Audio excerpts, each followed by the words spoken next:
Hello friends, আজ ভাবছি বানাবো বাংলাদেশি চাল দিয়ে বিরিয়ানি। তোমরা যারা আগে আমার ভিডিও দেখেছো তারা তো জানো পিসি বাংলাদেশ থেকে 2 প্যাকেট চাল নিয়ে এসেছিল। তো সেই চাল দিয়েই আজ হবে বিরিয়ানি, চলো দেখা যাক।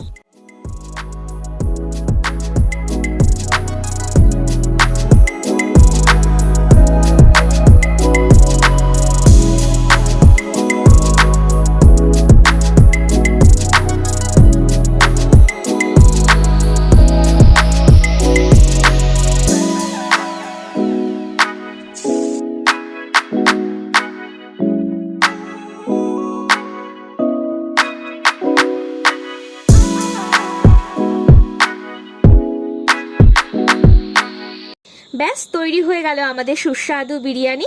গন্ধটা জাস্ট অসাধারণ ছিল, পুরো অন্যরকম, আর খেতেও ছিল দুর্দান্ত।